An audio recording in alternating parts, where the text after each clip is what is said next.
Ever wondered why you're not learning that quickly? Maybe your coach is getting this wrong. Now, time for a little peek behind the curtain, under the kimono, how the sausage gets made. Feeding progressions. It may seem something that is very, very basic and very, very simple, but like a lot of things in life, get this wrong and you are going to essentially hamstring your learning throughout the rest of your tennis playing days. So, feeding, what is it all about? Well, ultimately, when you're learning a new skill, you need to make sure that your coach or whoever is helping you out is helping you from the correct place.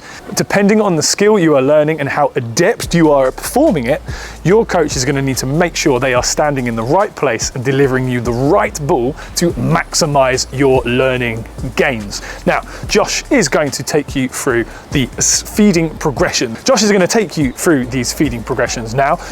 Whilst you're watching, just pay attention to see, well, that kind of looks like what my coach is doing, and then just see, is there another level that you'd like to go to, or do you feel like it needs to be calmed down a little bit? The most important thing is that they are feeding from a realistic position, giving you a ball that is going to help you learn. It's really important we understand the different progressions when we're feeding. We need to make sure as we're learning and practicing our skill, we're doing it in a progressive way, and one of the ways in which we do that is by changing the feeding position and style. So as you can imagine, when you very first start learning, if you're teaching a little child or a complete beginner, you start with a drop feed. This is where you stand right next to the player, you have your arms stretched out, the ball nice and high, and you drop it down, hence the name drop feed.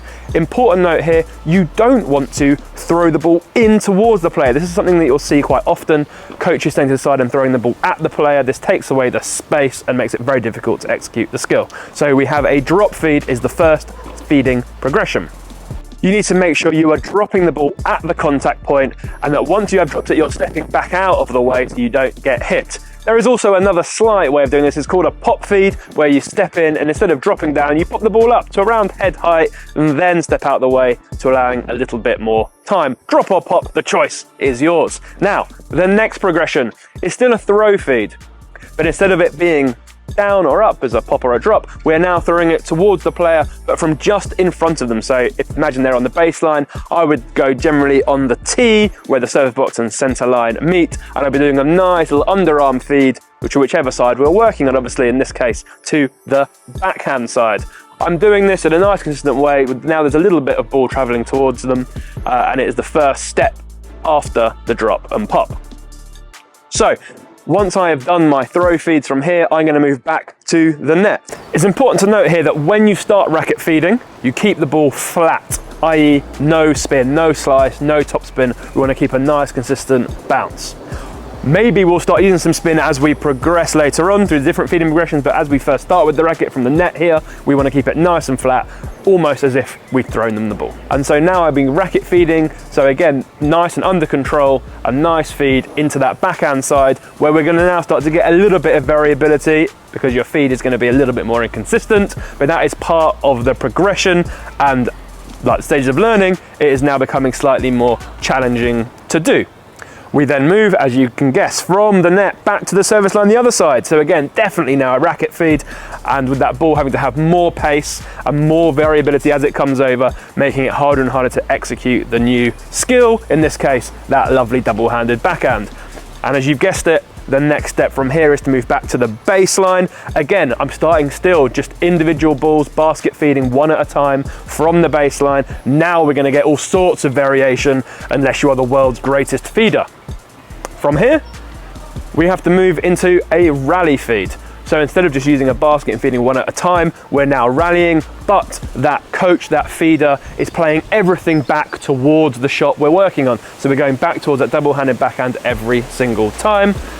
And then the final feeding progression is the open rally feed. So your coach or your feeder from the back of the court playing with anywhere they like.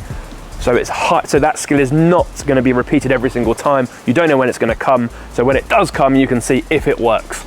Of course, the beauty of this is that when you get to that open rally stage, if it doesn't work, you just drop down one step and you go back to rallying, but where it always comes to the backhand.